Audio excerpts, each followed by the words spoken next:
Some of the highlights we're going to talk about in this episode is Hollow Knight Silksong review. We're going to take a proper look at 007 First Light.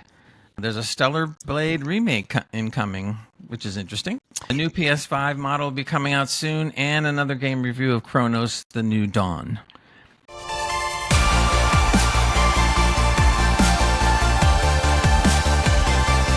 Welcome to the Extreme Gaming Podcast. Hello, Extreme Gaming Podcast, episode number 270. 270. I'm going backwards in time. 297. And I want to introduce my people. I'm Grey Gamer 25, and you guys are. Hey, Trev, as always. I am Hans, known as Meggle from Hell. So without Nice. further ado, we'll kind of go into this. The major gaming news has been all over the freaking place, and that's been Silksong. Hans is going to give you a quick review in 1 second, but basically it's kind of taken over the internet, and it's come out. It's caused internet blackouts or whatever. Yeah, insane, huh? And everything, and it's just like nothing before apparently. But go ahead, Hans. Open up with what you want to talk about on the review. Well, it depends. Let's maybe start with you. You've seen me play it, so what were your first impressions of the game when you saw it? Now, going into this, so people know they're listening to us, I'm not a big fan of side scrollers. Not because I don't necessarily don't like them. I'm really crap at playing them. I mean, really crap at playing them. So, but Hans isn't. So I wanted to see what it was all about. So I came on. That's debatable. Sorry to say, but yeah. So Hans was doing Discord streaming it. So I took a look, and I thought the look of the game was fabulous. I really liked it. Was a very good animation style. I really liked the it was smooth. The characters looked great. There was a lot of, I thought, interesting original stuff going on and everything. So I really enjoyed watching you play. I so much so that I might even try it myself. But the only way I'm going to try it is to put Wii mod in there and mod the crap out of it, and then I'll try it. Oh, great! But before we go into the gameplay, though, the major complaint about the game was that the first Hollow Knight was a lot easier apparently than this one. I remember playing it. I just don't remember the difficulty. But you've seen the Steam forums also, right? Every thread was, "Why does it have to be so hard? Is this so hard? Why did they do this? I mean, it's too complicated. Yada yada yada." And I was like, okay, I didn't really notice it yet at that point, and I was like, maybe it's because the people aren't used to those games anymore. Remember? Mm-hmm. In the old days, so to speak, the old persons that we are, every game was kind of this hard. We just didn't really notice it because it was normal at one Yeah, time. it was the only thing around. What are you going to do? It was the only thing around, so we didn't have a choice than to plow through. We couldn't even go on the internet to search for the solution, so, which, by the way, you don't really need for this game, but...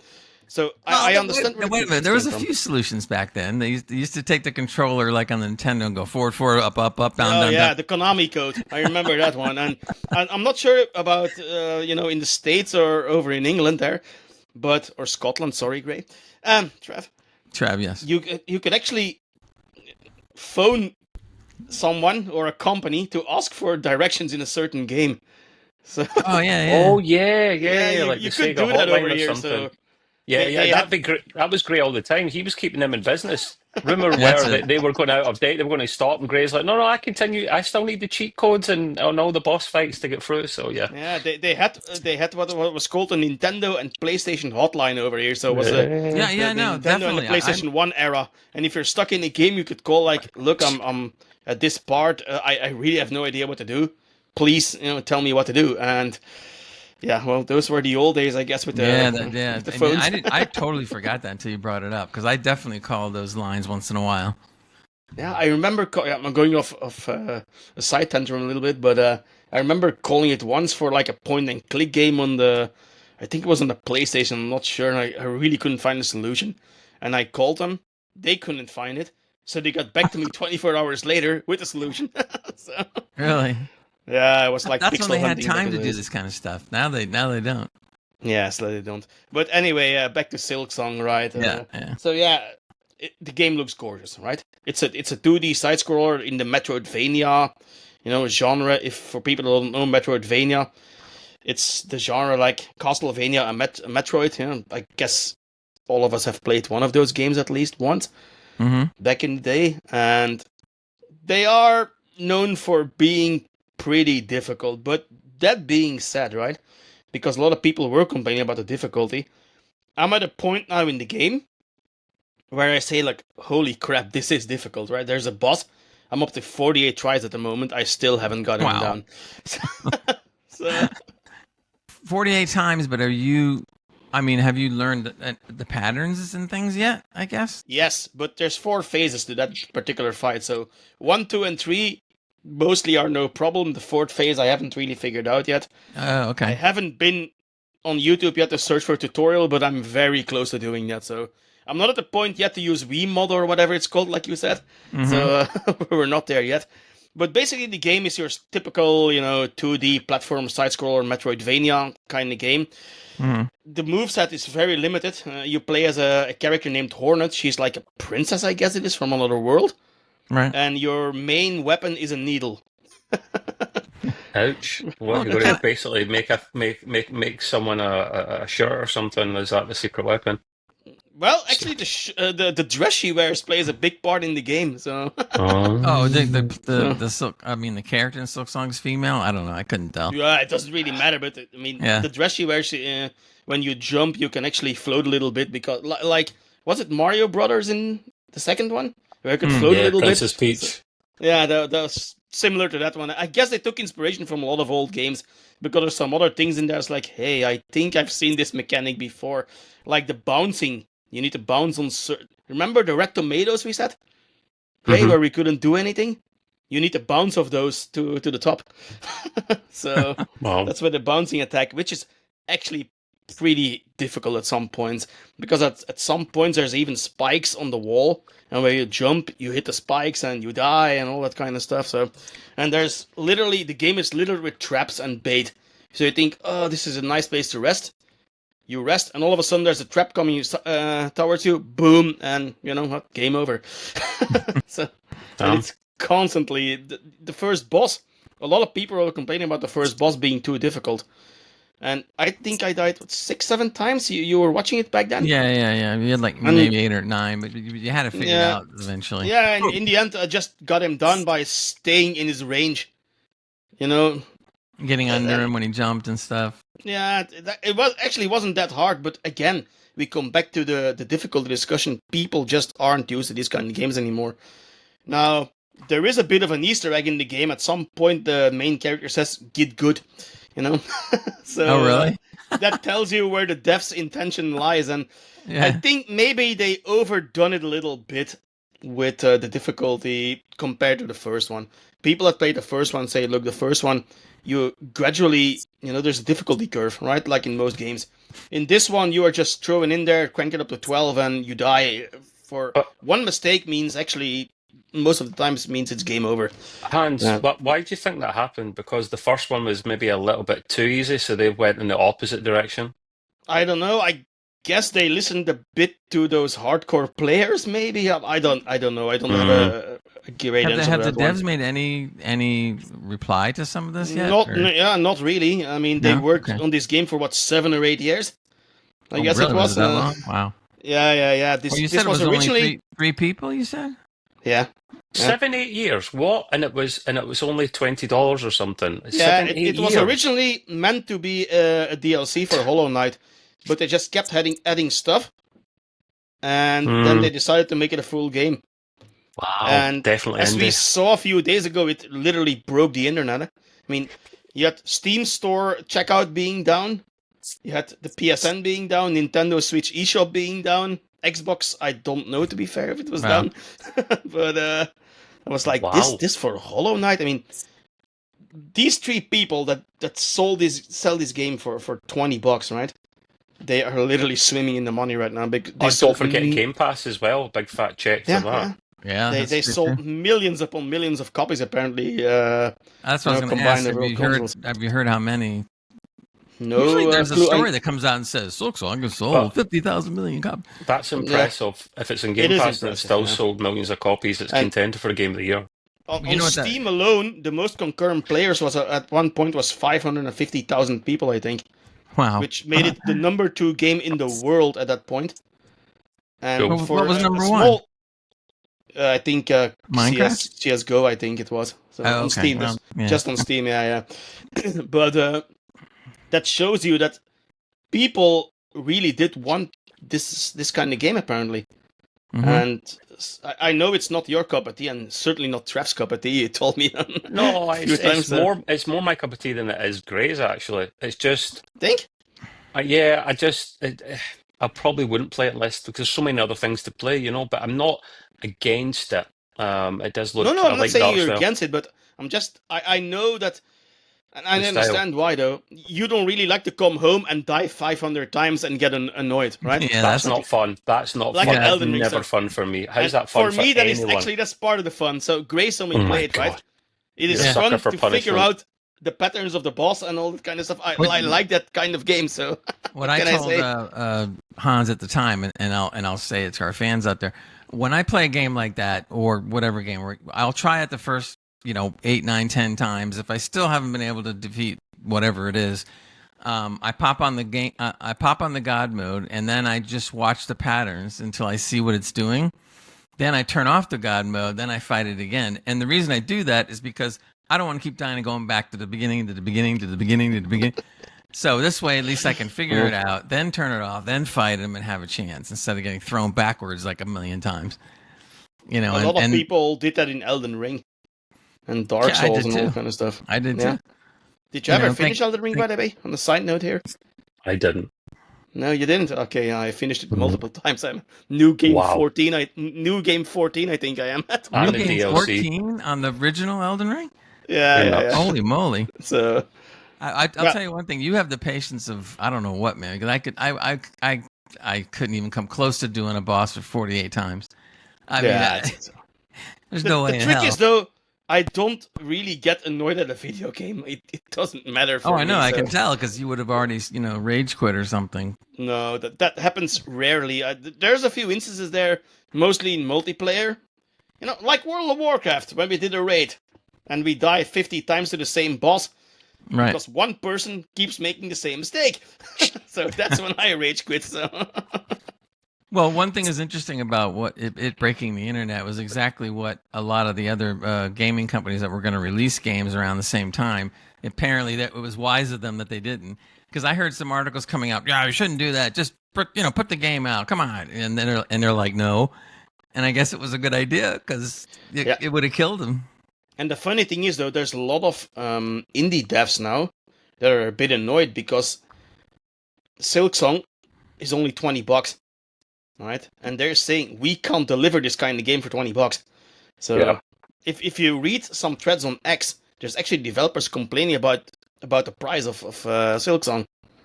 So Because what it's they're so saying cheap. is that since they charge 20, that makes them have to be forced to come down on their price. Yeah, and they say I mean, they just can't do it. And see, I think this is a problem with the gaming industry and not the game. So if you're an Yeah. indie dev, right, and you spend like let's say 50 million on a game, it's way too much for an indie dev, right? And these guys, three developer studio, right? Yeah. Okay, granted, it took them 7 years. That's maybe the downside to it, but they delivered in the end an excellent game.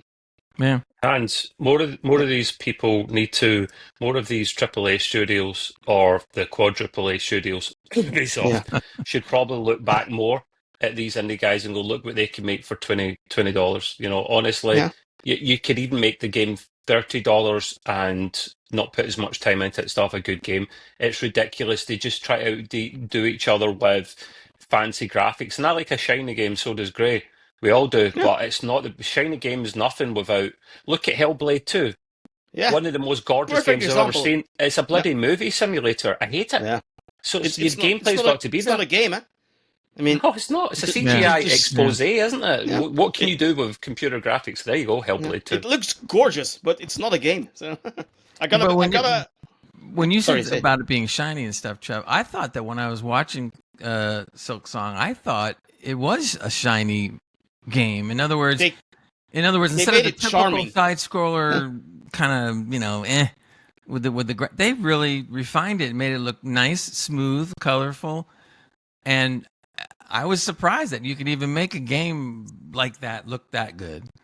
The Yeah. thing is, though, if you make these kind of games, right, they have to be polished and they have to run good, because if there's any like hitches or whatever, or frame drops, yeah, you have a lot of problems in the game then. Yeah, You just can't yeah. do it anymore. So it needs to work perfectly. And again, it can't be emphasized enough. These are 3 people that made the game.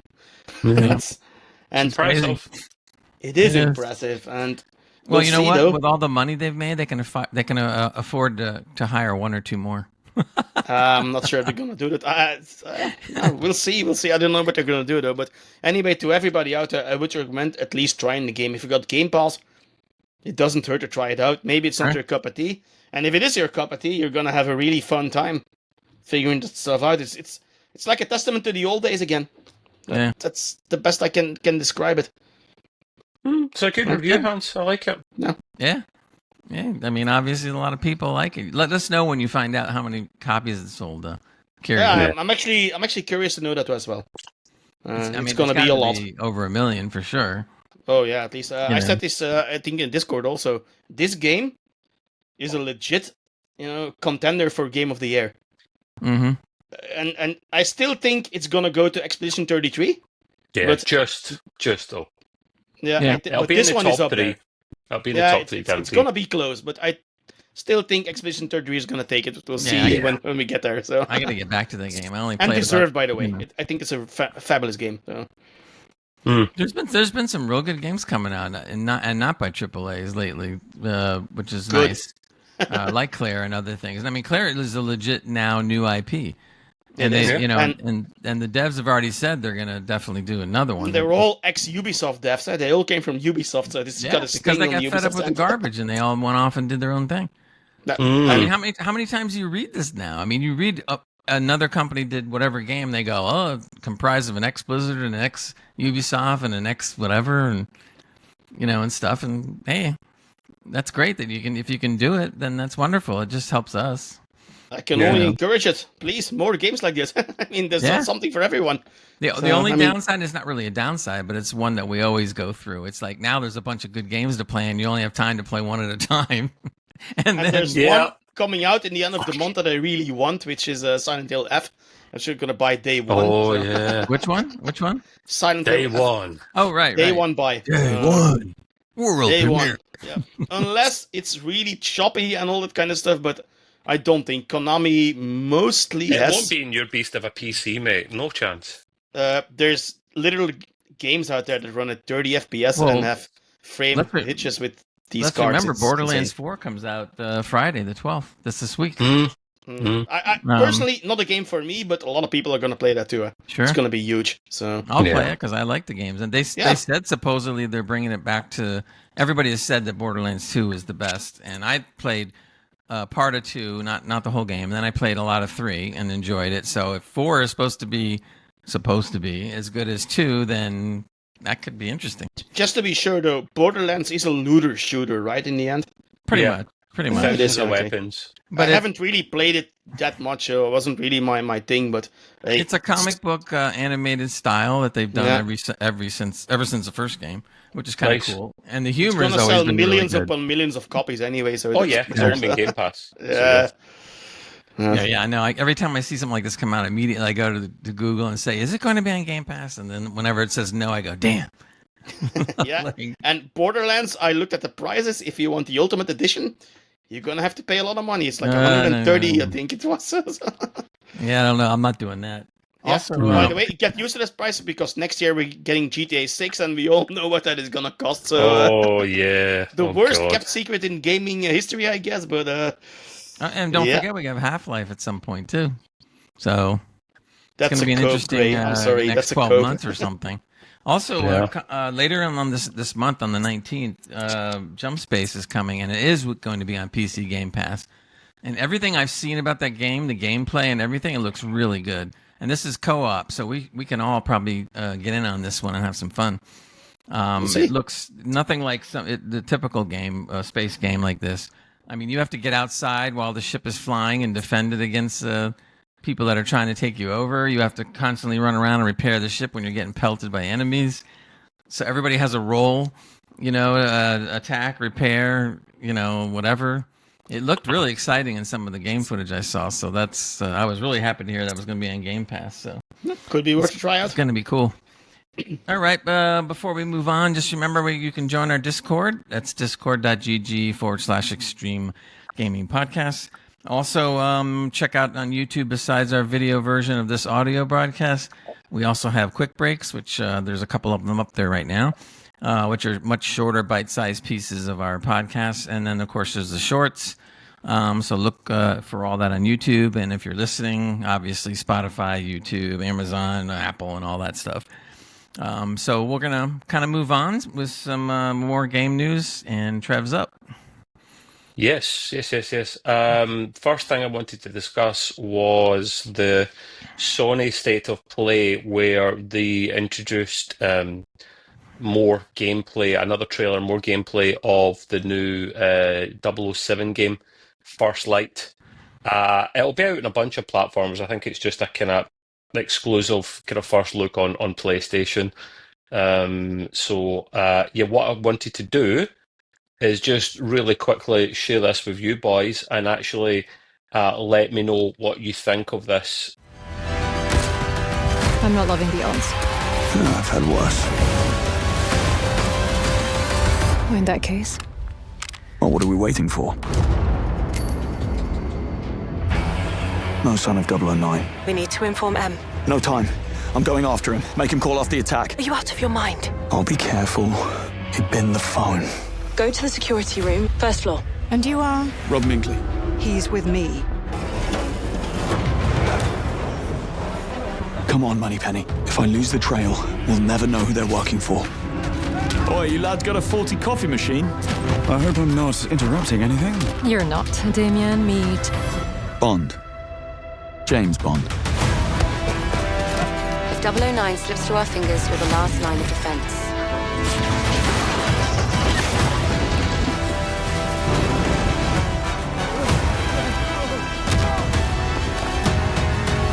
Someone just tried to kill me. Tell me you caught him.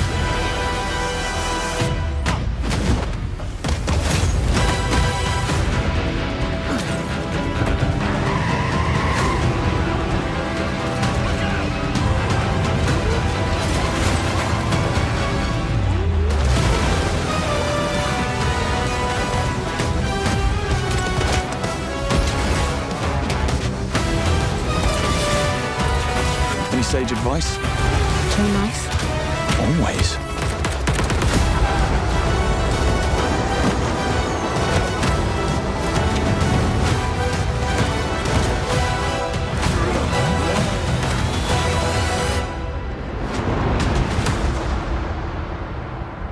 Boom. Boom. Nice. March 27th. That's not too late, too long.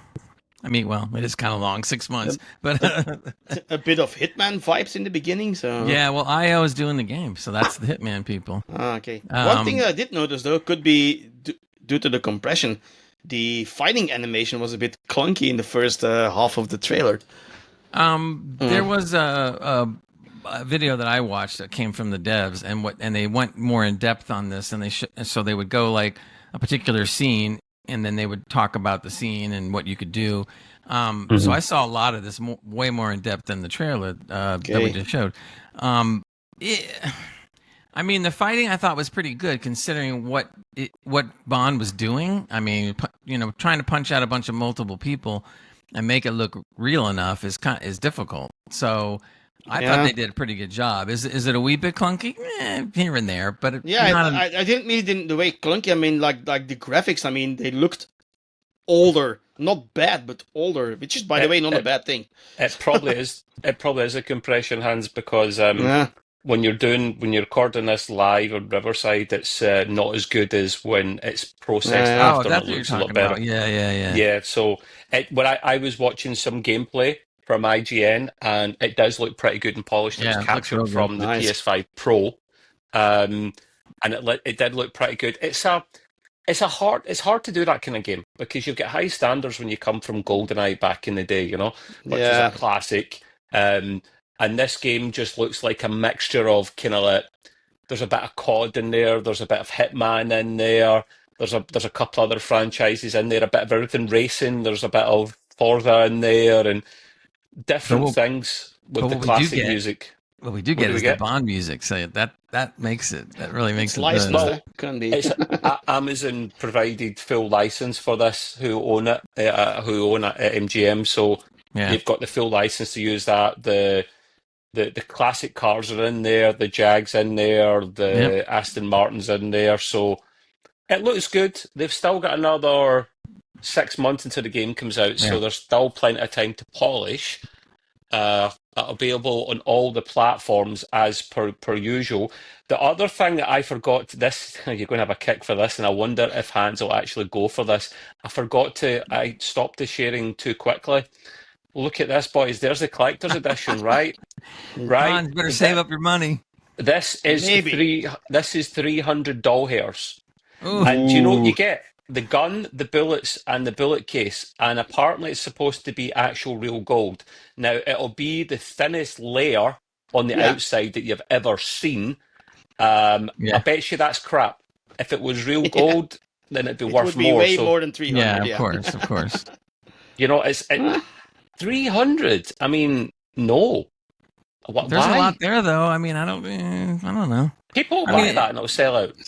If there's real gold on the outside, which I'm sure it is, but thin or not, that's pretty good, and that's what brought the cost up right there. that would shatter my record for the most money I paid for a collector's edition, which I am sad to say is still, the most failed game ever, probably Starfield.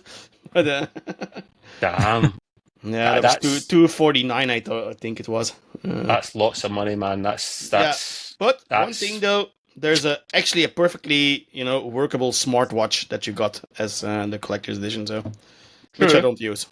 which is more practical. That's more practical. This the Legacy Edition it's called. There's like digital things that you get free as well and whatnot. But not for me. It's just too much. Too much, man. So yeah, I March think 27th. 300 is also something that I probably will pass on unless I really, really want it. And James Bond is not on the top of my list to buy, so we'll see.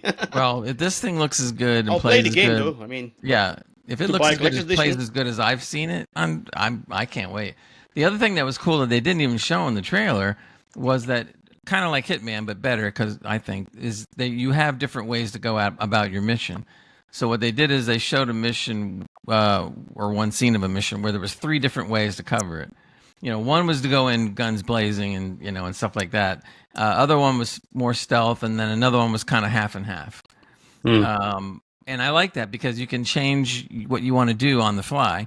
It's not like as soon as you go stealth, you're stuck in stealth. No, you could decide to change up if you need to, or whatever. So I really like that. So now you can just kind of go on it all on your own as to however you want to play it. So I thought that was great.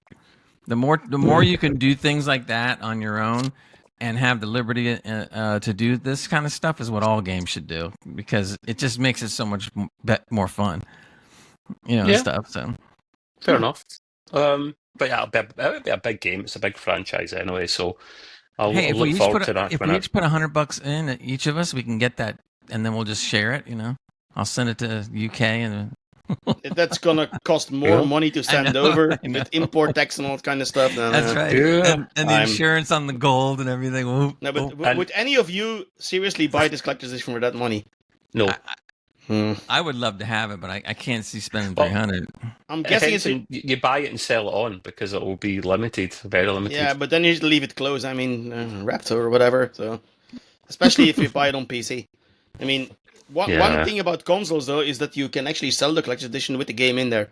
Right, that's not possible on PC. But you're getting less and less physical editions even for I know, PC, console collector's edition games. So I think is that problem. the whole collector's edition thingy, I think it's slowly but surely dying a little bit. So yeah, which is sad. For the cost, it's a way for them to make money. I would say, in the form that you've been buying, you've always been used to buying them, Hans. But what I have been noticing, though, is that they're coming out with collectible items instead of a collector's edition. So you could have a game where, like, I don't know, whatever game, and they just come, and then all of a sudden they announce, like, a statue, or they announce some special whatever. So I think the collectability is still going to be there. It just won't be the type of collectability when you bought the physical game. But at least they're offering some, cool stuff that you could get on the side. Stellar Blade sequel confirmed to be in active development, aka Cheeseburger Simulator, and that's an inside joke for the boys, especially Gray and Matt. They play that game purely for the gameplay and not the aesthetics, so the jiggle everybody physics, did. not all. Of course. I Gameplay's didn't always play first. it. Gameplay's always first. This With was the emphasis on play. this was a tweet from a guy on Twitter called Genki. He said, Shift Up say they are, that's the name of the devs, Shift Up, they are currently developing a Stellar Blade sequel that will have an expanded worldview and enhanced gameplay. Quote, we are actively pursuing the franchise development of Stellar Blade IP and are currently developing a sequel to Stellar Blade. Now, this was about a week ago. This came out just after we done the last pod. That's why it's kind of older news. But there is obviously, there's no timeline for this because they'll be still developing it. It's probably a few years off. But it's a no-brainer, boys, because the first one was such a big success on Steam in particular. Yeah. The game was a smashing success right off the bat. It sold like 1 million units in 3 days and became the fastest selling Korean game on the platform to date. So you have to bring out Stellar Blade sequel sometime soon. You really do. You boys will play it, won't you? Finish the game, by the way, Gray? No, because himself, long though. explanation. I only played a little bit of it, but I'm waiting to see if the price drops low enough that I can get the first game. So far, it hasn't really, but the thing is though that game is actually pretty hard. So. Yeah. I noticed I had to drop the difficulty level to get through some stuff. But it's funny because besides the look of the game, so to speak, the actual gameplay itself wasn't bad at all. I was expecting it to be worse, to be honest. It was fine. I also heard, I don't know how true this is, but I heard something about that eventually they want to do some, not modding, but some updates to the original game to make it a little bit better here and there. I don't know. I don't know how true that's supposed to be. Well, the interesting thing with this game, Gray, is that I didn't realize it was only out on PC and PlayStation 5. Yeah, it wasn't it a PlayStation exclusive that they ported over to the PC or something? Yeah. It was on PlayStation for a year before it got to PC. Yeah, there's the MO now from PlayStation. Right, so I mean that's not a massive deal for the Xbox guys because they, it's like it'll be on PC then, I guess. For PC the same. I mean, I can wait a year and a half, even 2 years if needed. Doesn't matter. Enough games to play. Well, If you want some sightseeing, you just go on YouTube and see. Exactly. There are some crazy mods for that game. Tourism. The next thing, this pisses me off a little bit. This gets my back up a little bit, boys, and that was. Remember the cancelled Perfect Dark reboot game? Take-Two, one of the biggest studios in the world. Take-Two talks to save Xbox's Perfect Dark reboot reportedly collapsed. Now, this blows my absolute mind that something like this could potentially happen. As we know, Microsoft were canning a lot of their workforce because their and excuse my French, their CEO had a hard-on for AI, so he was obsessed with chasing this dream and telling all these departments to cut budgets. So I don't even Nadella, I think his name is, isn't it, at the top of Microsoft? I don't even blame Phil Spencer, the head of Xbox, because he has a boss above him that says, right, your department needs to save X amount of dollars, do it. And he has to go and find things to cancel. Maybe a little bit of blame goes to him because why the hell would you cancel? The Perfect Dark reboot, when we saw it last year, looked great, and I was excited for that. It's a franchise from back in the day that a lot of people loved. It looked good, and to can what's already been done, which is a lot, it must have been well over 50% complete. To can it is absolutely bonkers because that's a lot of money down the pan. Take-Two are huge. They come in, they go, right, we could buy this off you. I'd love to have been a fly in that room. Why, Xbox, would you not sell that on? You get some money back for it, and the game carries on, and you get credit for that and whatnot. So this is nuts. Like Crystal Dynamics are a big company. They were making this before. It's just I don't get this. I mean, we don't know the reason why. We don't. But it's just bonkers that Microsoft said no to selling this on, so that it's us the gamers that miss out in the end of a brilliant game potentially. Yeah, true.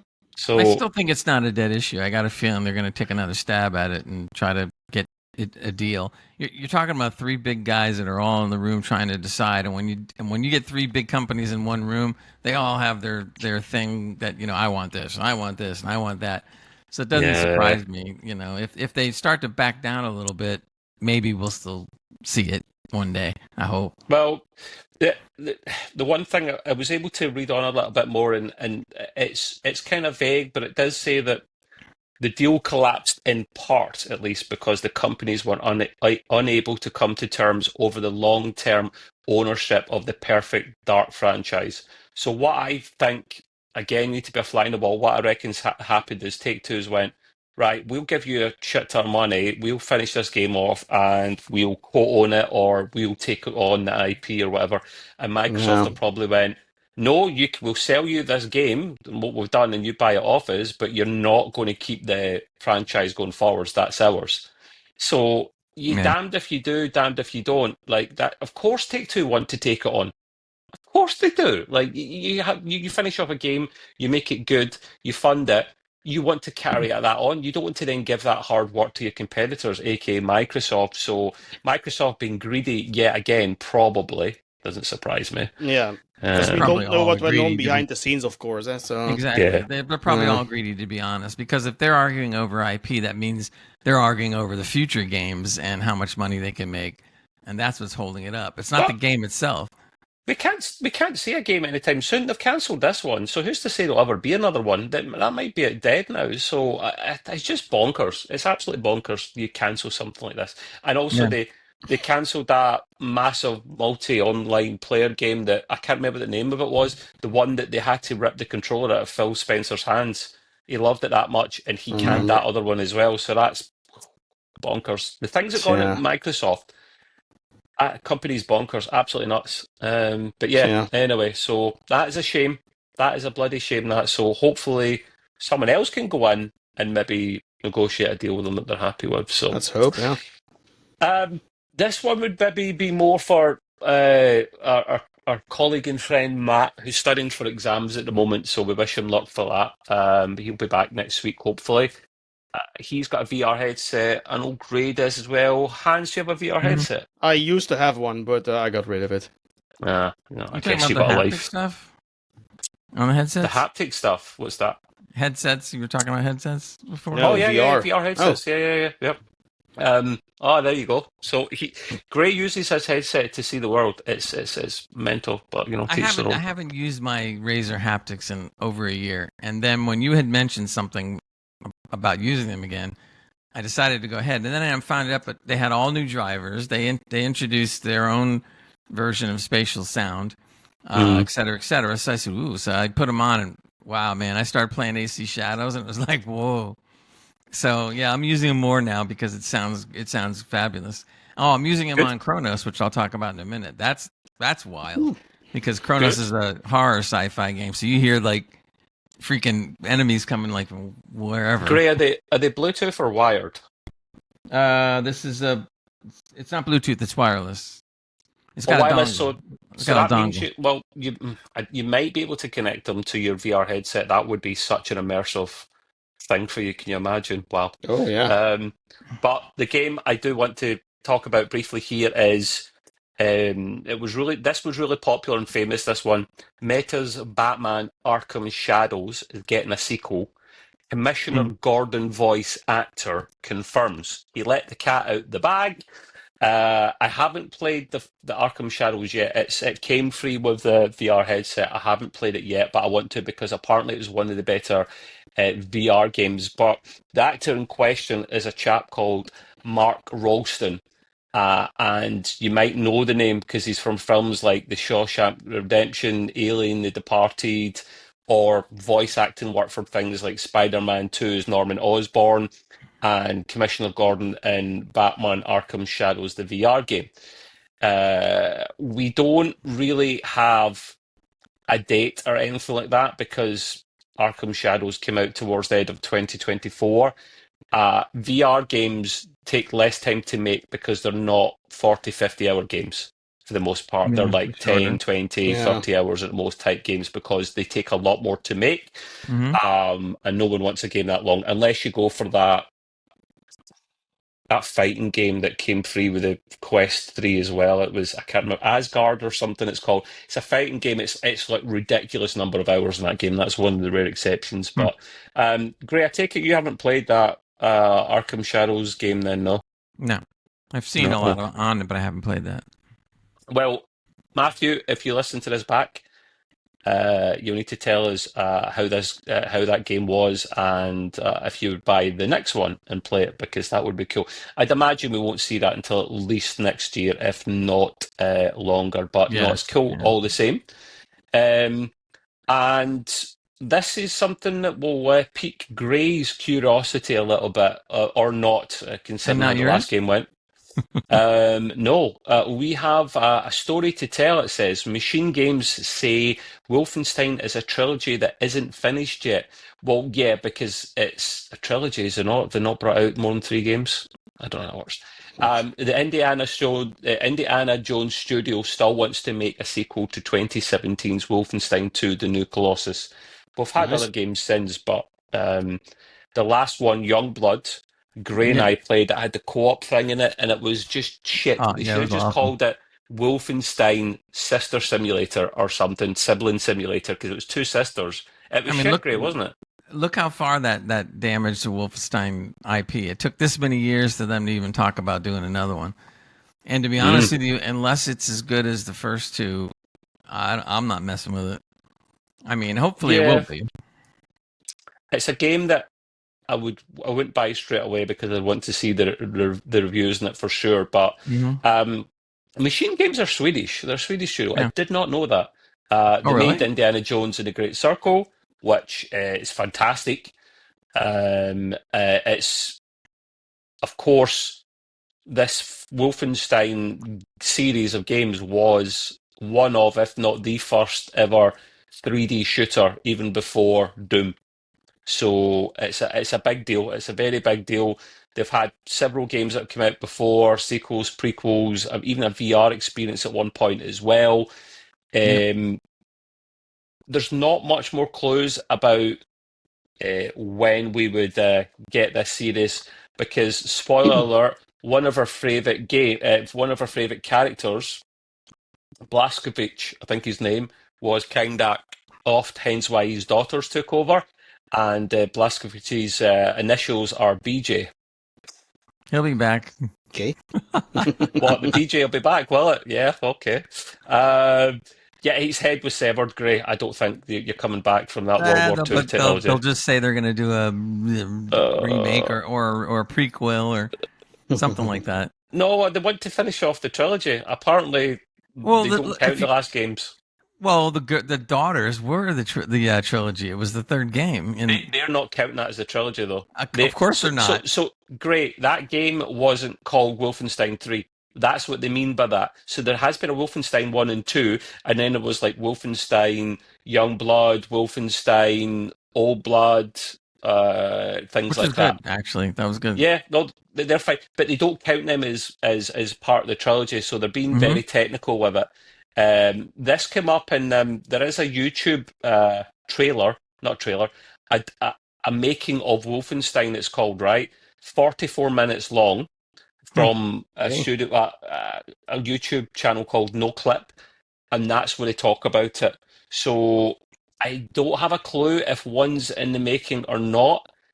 Possibly the very early stages, because Indiana Jones and the Great Circle is not long out, and they brought out DLC. So if they haven't started the game yet, they will, I'd imagine, start it soon, and we won't see it anytime soon. If they can make it as good looking as the Indiana Jones game, that could be interesting. Oh, they will, if not better, mate. Yeah, it'd be a lot of fun. The PS6 type era game for sure. So, yeah. So I thought you'd find that interesting, Mr. Gray, because the last one was tense. But yeah, that's everything for my game news for now. All right, we'll keep on rolling on the game news. I'm up. I'm going to mention something briefly about Expedition 33. We all know how good the game is. We all know that it's going to be up for Game of the Year. We all know it might even win it, although Silksong might. You never know. Maybe. What I was reading was kind of interesting. Is that they have so many fans out there now. They're everywhere, and the nice thing is that they're actually indulging in fan fiction now on the characters. And when they get to the point where they're doing fan fiction, then that's a big base of people that do it. But what I thought was really nice was that some of the people involved and some of the actors involved with the game actually took their time to come out and make comments to these fans, and really sincerely told them that they really cared about the fact that they cared so much. The guy who was saying, he says, "I personally want to say thank you because right now I have a sea of people in red berets." So they're all wearing the red berets from the game, so it's kind of interesting. But I thought it was nice when they actually turn around and thank some of the fans, because sometimes nobody says anything about the fans, especially some of the bigger AAA companies don't even talk about it. Yeah. These guys are actually You're a walking out. wallet for those guys. Huh? Exactly. And these are things that are nice and endear people to the game, which is important, and when it's truthful like that, it's not just PR, it's a real thing. One of the things I thought they saw with one line was pretty interesting. They said, we see you, we hear you, we appreciate how detailed you can truly get. So it's nice. It's nice that something like that happens, and it should be, talked about once in a while. But I got to get back to that game too. I mean, there's just so many games to play. I finished that one. Problem. I'm 10% into that game. I'm about 15% into Doom: The Dark Ages. Great. This is why I don't start a new game for the most part until I've finished the game I'm on. Like, I don't like spreading myself across like that. I hate it. I know, but some of them I want to try because I want to talk about my first experiences on the pod. So you mean you want to play 20 minutes of the game and then talk about it? Not 12 minutes. But I just checked. 20. Though, I played for 37 hours to complete it. So. Wow. Yeah. Impressive, sir. No, I play like a couple. I play at least a couple hours before I say anything. But anyway, here's something I thought was really interesting. If this leak holds up, and the leak is concerning Battlefield 6. So apparently, the person that leaked this has been known to be a person that is usually right. But we're going to see. In Battlefield 6, they said that they will be gaining a Battle Royale mode, which is interesting.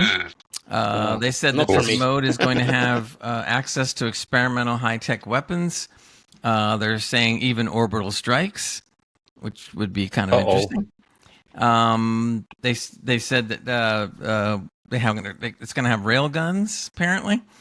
Kinetic strikes, orbital projectiles designed to level entire buildings. Okay. There'll also be F-16 airstrikes, artillery barrages, UAV drones. So all this is sounding like pretty cool if you can actually do all this. For Battlefield 6, it's definitely a change. They haven't really done things quite like this before. They don't think they ever had a Battle Royale mode. They might have had co-op, but not Battle Royale. Yeah. So this will be a first for them.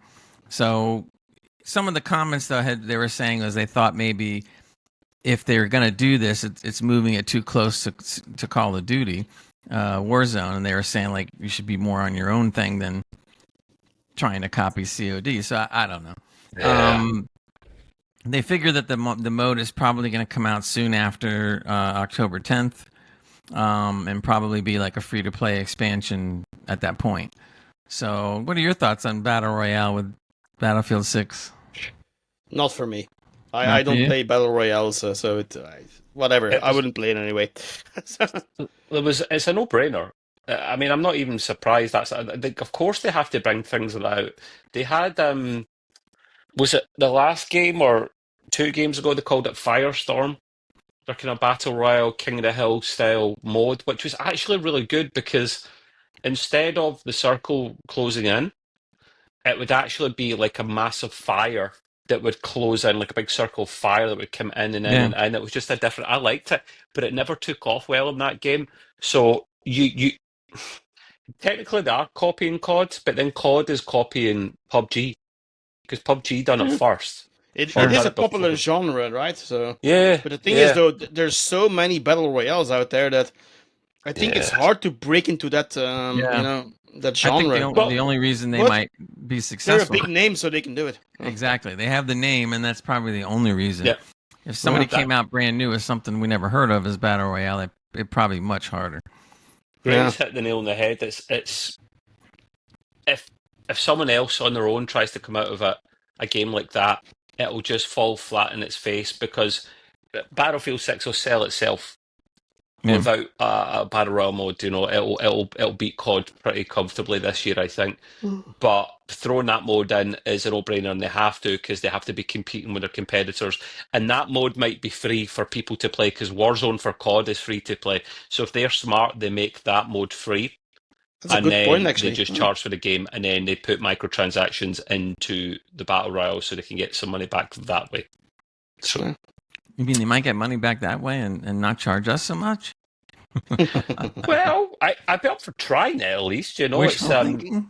If it's free, I'll try it, but don't expect miracles when I play those games. They will charge for like battle passes and stuff, and I don't have a problem with that. But they did kind of joke, and I think they were serious at the same time when they said, "Yeah, we'll have battle passes and stickers and all that stuff, but it won't be like Call of Duty because I mean, crying out loud, my main character for Call of Duty is Beavis from Beavis and Butthead. I mean, he's actually he's animated. The character is actually the cel shaded kind of animation style. I've also got Master Splinter as well from the Turtles as another character. So you can you can even get Jane, Silent Bob for crying out loud as characters. So you'll get this stuff on Battlefield, but it'll be more serious. Yeah, and they'll maybe tie up with more serious franchises as well because that's a smart way to do it. You tie up with like Band of Brothers or something, or some other popular things that have been on TV or video games, and get stuff in that way. So it'll be cool to see. I'd play the free mode. I probably wouldn't play Battlefield 6 because I don't play a lot of FPS games. Yeah, I'm going to do a jump in for a quick game of COD or COD Zombies. So, but I'll watch everyone else play it, you know. Yeah, there you go. So. Yeah, and then There's decide. no problem that you're making the mode, so I mean, it's just personally not for me. That's all. So It's probably not costing them much to do, and if it not. is successful, then like Trev was saying, it's found money. So Yep. there you go. Right. anyway, that was it for my game news. So we're gonna kind of move into some hardware and tech news, and Hans has been waiting for this. So Really, actually, because I think it's quite depressing. I mean, well, yeah, but it's big news. So go ahead, Hans. well, we now apparently have Nvidia that almost has a 94% market share in the discrete GPU market. It's like, oh god, Even with their problems with it. it's insane. I mean, the thing is, though, I understand why, because I tested a 9070 XT, right? It's not a good card. I mean, for the high end, it's not a good card. I should say that. For everybody that just wants to play some games and, multiplayer, whatever, it's all fine. But if you're a bit of an enthusiast, AMD just doesn't compete. That is a high-end card, though, Hans. That's 97. It is their high-end card, yeah. But when it comes to... They didn't do the high-end. They said they were skipping this generation. They were all just going for high, medium end or something. But the thing is, though, when you watch YouTube, right, and you see all these tech tubers, they're hyping up the 9070 XT, the AMD thingies, right? And I know AMD, positive news, generates a lot of clicks on YouTube, right? So that's just the way it is. But then you go back to reality, and you see these cards aren't selling at all, apparently. Yeah. And I'm guilty of it too. I don't own an AMD card, and I wouldn't buy it, right? But I do want there to be competition. So. I was guilty of it too, Hans, because I did try the 9070 XT, and I went, nah, I can't. I have to send it back. I'm used to more the bleeding edge. Yeah, I should have just stuck with my 4080 Super, but I didn't. So I've got 5080 now. It isn't better than the 4080 Super. I'm sorry, it is just not. No, it's not. Well, in some games, sometimes it's comparable. Sometimes it is, but it can't beat that. That's the problem. Then turn on ray tracing. Oh, their ray tracing is better, but it will never compete with Nvidia's. It just won't. And I know a lot of people say I don't care about ray tracing, but the fact of the matter is, though, ray tracing is here to stay, whether you like it or not. It's baked into some games. It's actually baked in. The Lumen in. engine has it baked in. Yeah, like Doom. You can't play Doom without an RTX card. Yeah, I know. And So AMD, they can do ray tracing, but it's nowhere near the level that Nvidia has.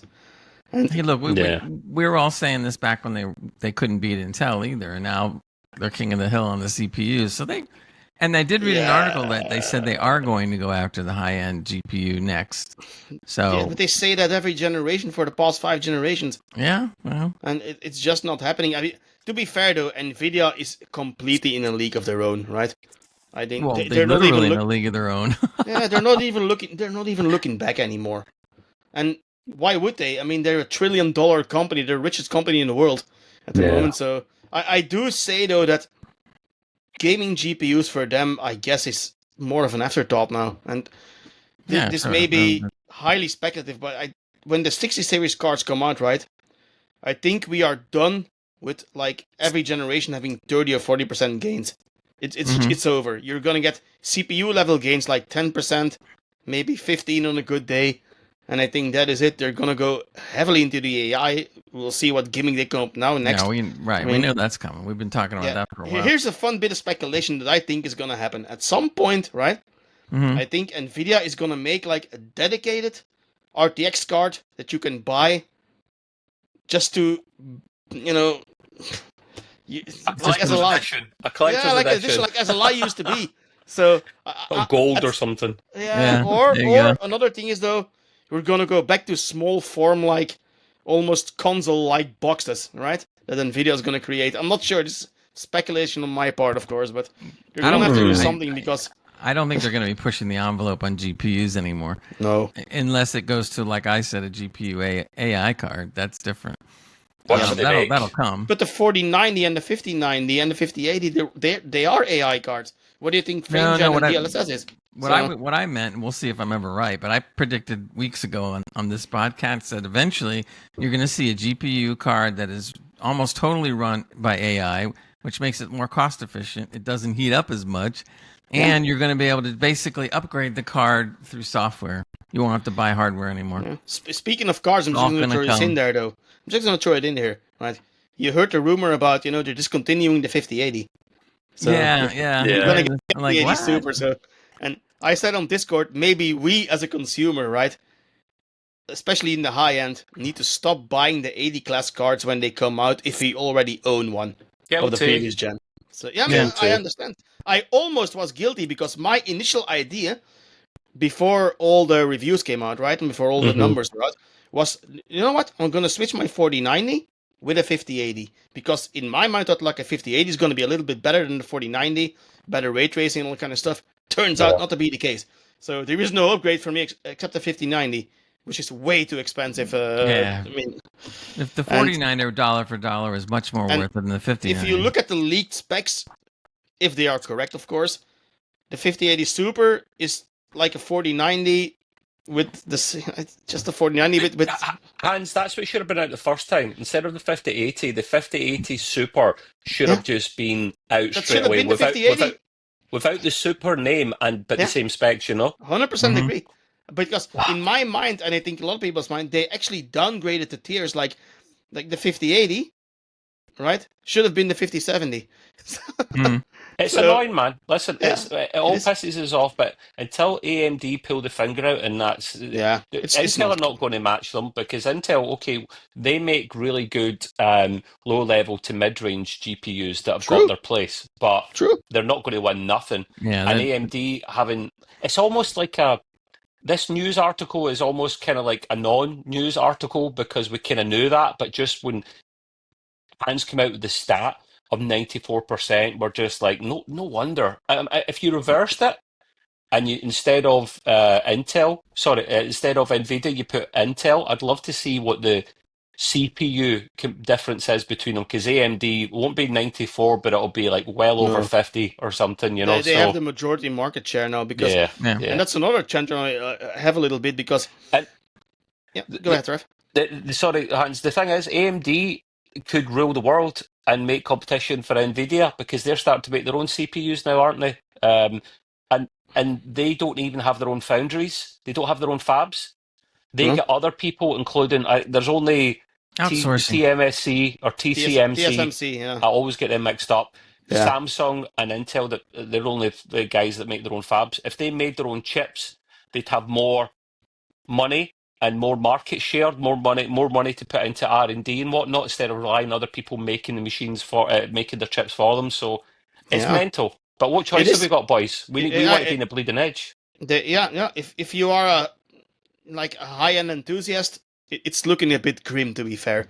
And what I mean by this, when it comes to prices and the upgrade you're going to get, take example of the laptops, right? If you compare the 4080 laptop to the new 5080 laptop, there's like a 7 to 12% increase, right? What? And we already know those chips are less than their desktop comparison by a bit. I know, but this tells you where the future is gonna go, right? Yeah. So this is what we're gonna see in the high-end PC market also, because I think with the 40 series they kind of peaked at what they could deliver, gen on gen upgrade. Yeah. And let's see what the 60 series is, but I'm guessing it's gonna be like highly, set on AI stuff, whatever they're gonna come up with. So we'll see. I think Nvidia is gonna come up with something that's basically more like eye candy and doesn't mean a damn thing, but they're gonna sell it like it does. And it's gonna be bound to the 60 series, just like Apple does with their iPhones, right? One feature on the new device. Well, look what happened when the 50s first came out. They go like, well, you can't get all the frame generation × 4 unless you have a 50, and then they go and months later they go and make drivers. Oh, now you can do it on the 40s and this on the 40. So in other words, you could have done it. There's also a good video that out recently by J2 Sense, and he was analyzing the drivers that have come out by Nvidia for the last 8 months, and he said that the video drivers are crap the last 8 months. He said they're just not paying attention to stuff anymore. Yeah. Why would they? I mean, exactly. But they are so far gone from the competition that they don't even look back anymore. Aren't they still number one as the richest company in the world now? And they're going to be there for a while. Sure. So if they're not number one, Hans, they trade blows with second and third and go back up again quite a lot. It's always the same three companies, I guess. So you got your Apples, you got your Nvidias, and you got your Microsoft. So those are the three, I guess. Whatever. Google as well. Oh, Google, yeah. Yeah. I heard recently they said that it looks like Google's going to get away with not having to sell Chrome, because for a long time they were pushing for them to not be such a monopoly and to sell off Chrome. Good. To somebody, but so far I don't know how they're doing it or what. To be fair, I gotta ask: does anybody actually use Chrome in here? Yeah. Oh, I don't. I use Brave.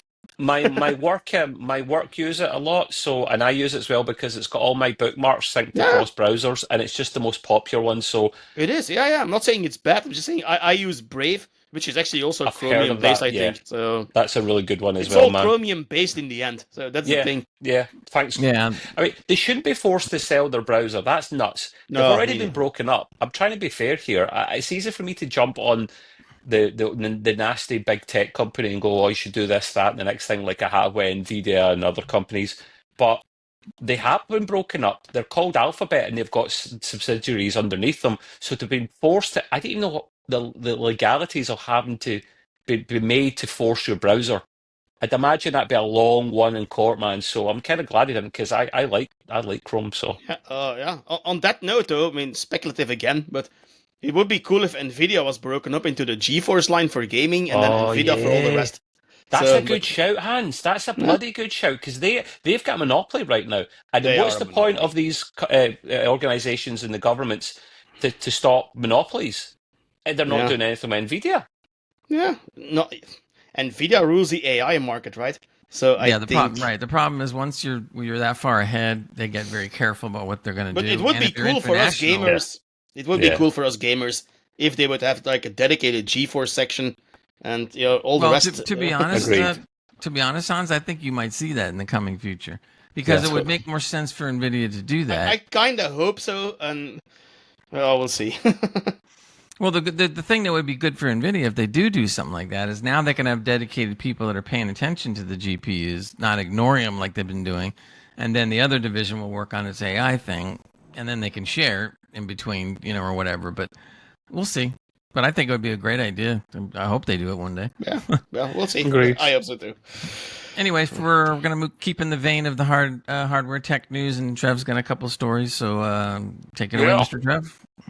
Hans will have a chuckle at this one. I like to try and be impartial and sit in defence to the point where I get splinters in my backside. But I do have to laugh at this one with Sony. So there will be another iteration, another version of the PS5. Now, this one will be Why? a PS5 digital edition because it's not a big earner for them. I think they may make a loss potentially on this model, and it's one of their least popular ones, the digital only edition.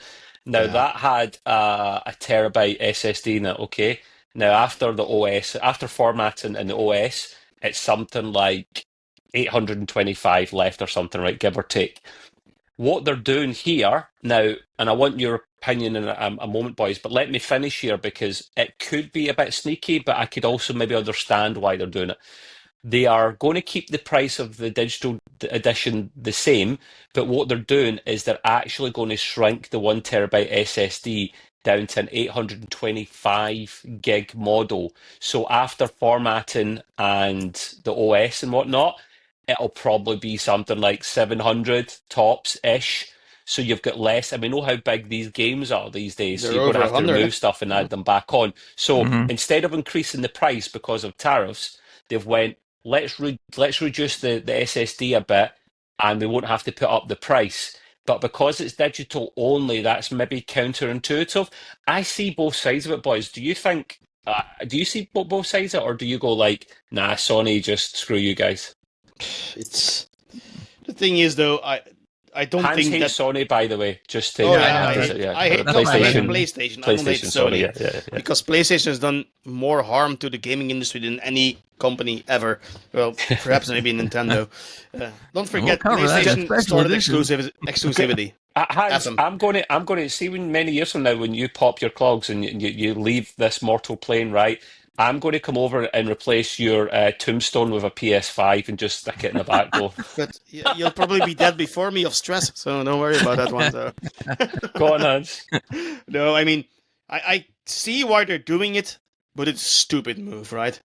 It is a stupid move. I mean, but on the Yeah. other hand, it's not selling anyway. I personally don't know anyone that owns a digital edition because that No. goes against everything a console's supposed to be. Yeah. So they're cutting costs. I get that one. It's not selling well, so they want to have a little, they want to even out the cost, I guess. Yeah. But whatever. I mean, I think it's a I dumb don't- move. I- I mean, in to me, digital, you should have more space instead of less Yes. anyway. Yeah, So yeah, exactly. Just put the price up. You yeah, have to, you know? yeah. But if Is you're there- gonna do a price hike on that console, I don't think any will sell anymore anyway. So Yeah, agreed. it's Does the PlayStation can it have an external drive that it can operate on? but not the digital one. And don't quote me on this. I don't think you can bolt it onto the digital one. So there's many different SKUs with consoles, right? And this is normal. Usually, when consoles, as time goes on, they actually get cheaper because the nanometer process of the chip comes down, and they just make a more efficient chip, but with the same power. Parts become cheaper, manufacturing tooling becomes cheaper.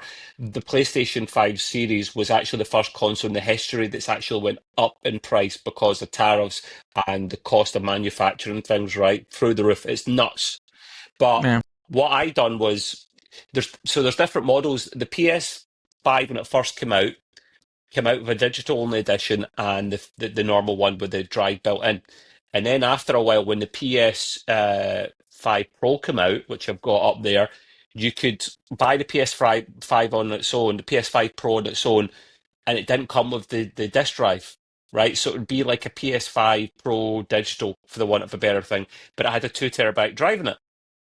that's which is good. Which should be there. Well, for the price, mate, I was expecting nothing less, honestly. Yeah.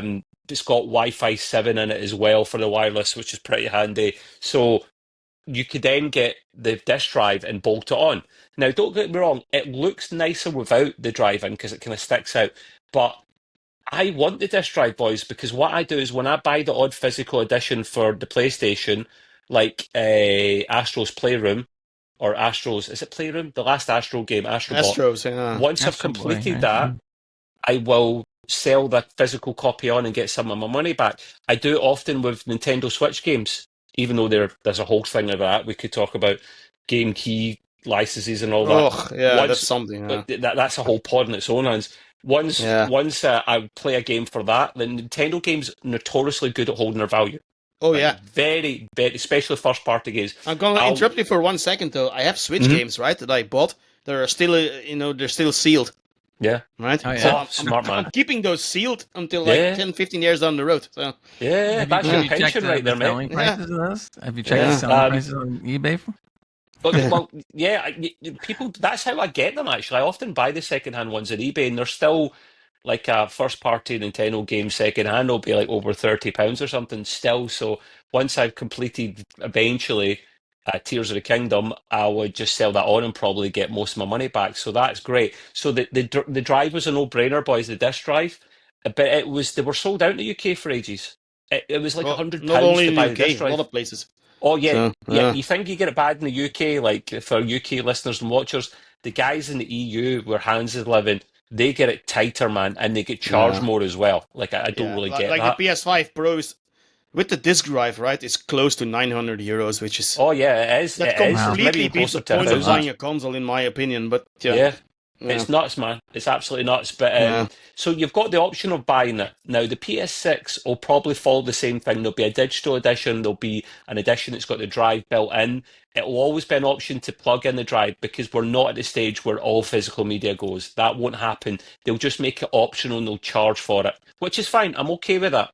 The sneaky thing is, though, once you plug in the drive, you have to connect it to the internet first time, the disk drive, to authenticate, and then you can play it offline. I see the pro and the con against that, Hans. I can see you going, but there's a licensing I thing think behind it or that's something. mental. I mean, it's a piece of hardware, right? It shouldn't be locked to one particular console ever. Yeah, So- that's a fair shout. So, yeah, that's... Just increase the price of it, guys. If it's not selling, like don't take away hard drive space. It's or SSD space. You need that especially. But anyway, I'll move on before I rant about that for ages and ages and ages. Now, the last thing I've got for the tech news is our old pals at Nintendo. They've been in their second home. They're home away from home, aka the courtroom. They seem to be in the courtroom more than they are in their HQ. Yeah. So they have recently won a $2 million settlement against Switch mod chip seller who previously denied wrongdoing, right? This is a bit funny, I this read one, the story right? too. You read this one, right? Yeah, but there's one caveat though, which I didn't know beforehand. Apparently, the Switches he sold contained copies of pirated games on it, which is a brain dead move to do, right? Oh, he's stupid. So, the guy, he's called Ryan Daly, right? Yeah. He is a silly boy. He's been permanently banned from handling modded hardware again. Nintendo, to be fair to them, asked him not once but twice to stop doing it. And he said taunted no. Nintendo also on social media and all kind of stuff and on YouTube. Yeah. He actually literally taunted them. Now, I do think it's a little bit exaggerated. 2 million is way too much. Oh, But yeah. in this particular case, I understand Nintendo's, concern and doing. So, Oh yeah. It's when you're told not once but twice, and you continue to still doing it, then you deserve to have the book thrown at you because they are meticulous, they are merciless, that they are very very menacing in the courtroom. Nintendo, so don't mess with them. This is they'll go for the full weight of the law because they want to make an example. There is the whole argument you should be able to back up your own games and stuff, and you should be able to. But this guy was literally selling these things on to people. yeah. He took it one step too far, I guess, in this case, because more than I'm one always step. pro these things. I'm pro modding, and even when it comes to Nintendo, I'm actually pro piracy also, because I think they're a very immoral company. But in this case, no, they're in the right. So People like this guy think they're invincible or something because you don't just put it out there blatantly like that. You're gonna get nailed, and that's like it was. it's like sitting there standing in front of a police officer and just disobeying the law while he's watching. Yeah, screw you, officer. Right, exactly. And you got like, I'm gonna why did he get refrain arrested? from commenting on that one because I'm being punished unjustly for something else in my favorite football team. Oh, so. yeah, that's true. Yeah, true. Yeah, we won't talk about that. We won't talk about that. Yeah. But if it were start a footballing podcast, we might. Nintendo's original lawsuit even claimed that Daily not only sold modded Switch consoles and MIG switches to customers, but wait for this, boys. This is a chuckle. But also offered a mail-in service which enabled players to send in their Switch consoles and have them return modded, often with pirated games installed. Excuse my French. It's at that moment he realized he fucked up. Yeah. He did. If you didn't realize it before, you realize it then. He deserves it. It's his own bloody fault. Yeah. Not that I slag Nintendo for going, right, you guys need to get a grip. But the risk and the rights. That passes to having big cojones. You just went into the area where you're totally bonkers. Like, if you do that, though, you should know this. But I always wonder, for some reason, right? Suppose that we get a $2 million euro fine.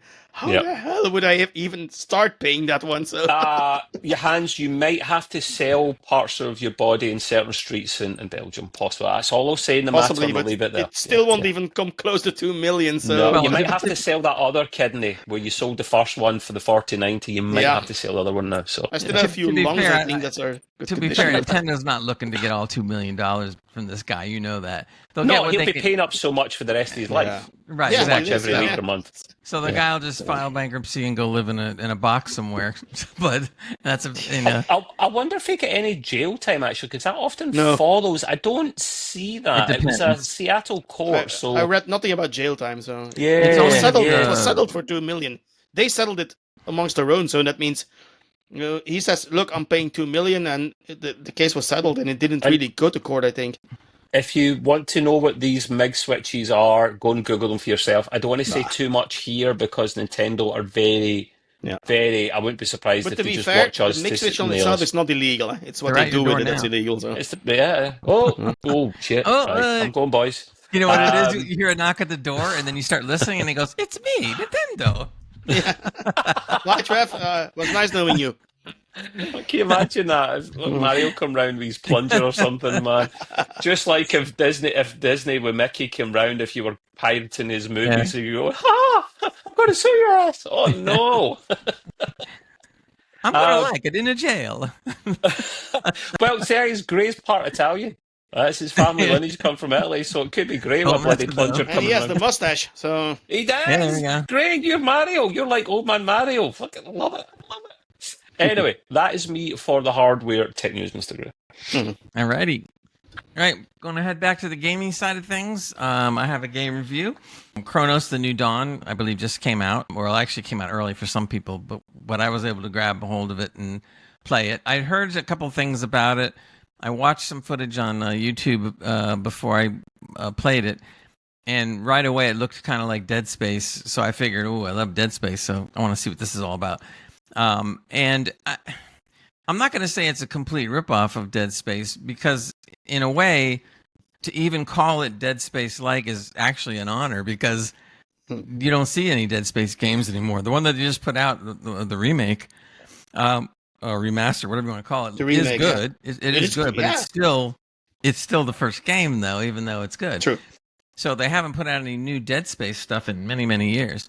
So basically, from the gist of the story I'm about probably 20-25%. I put in several hours. I'm having fun with it. Wait, one quick question. Is it like your typical survival horror game, like the Resident Evils and stuff, or... Well, it depends on which kind of horror is such a broad subject. Yeah, I know, so but you know what it's kind not of a game I Resident mean. Evil kind of thing. It's not a Silent Hill kind of thing. I mean, there might be some similarities, but to be honest with you, if you've played the Dead Space games, then you will be right at home with this game. Oh, well, yeah. I want to play this game, but I'm just waiting for Silent Hill first, and then probably I will go into that one. Well, this game, there's apparently a group of I don't know what you call them, agents or something, and they're called travelers, and apparently they can manipulate time in a certain area, and I'll get to that in a second. But what's happening is that they're supposed to be. All the mission hasn't been revealed to me yet, which is good. That's the way it should be. But basically, they were trying to get to a certain person or whatever that's going to help solve the problem of what's going on in this area. Now, apparently, it looks like they're in Poland, and some kind of virus, if you want to call it that, came around or whatever, and you could see different people. As you go through the environment, you open up some of the letters and stuff, and you start seeing slowly what's been going on, kind of. Oh yeah. So basically, what's been happening is that some of the people were getting sick. There was like little notes and stuff by the kids of the parents, and they were like, "Mommy and Daddy are gone," and I don't know what's going on. And when they get hit by this virus, they start turning into, basically some monstrosities like you've seen in Deadspace before. But the one thing they did do in this game that's a little different than the Deadspace is that once you kill an enemy, if you don't burn the remains, then another enemy can come along, absorb the remains, and turns into a creature that's even worse than the one before. So, and what they do is they make it purposely hard to get the flamethrower fuel that you need. So it's impossible to burn the remains of everything you encounter. You try your best, but but you're not going to get everybody. So all of a sudden you're hit with enemies that are getting stronger and stronger and stronger, because they're absorbing and merging with these other things.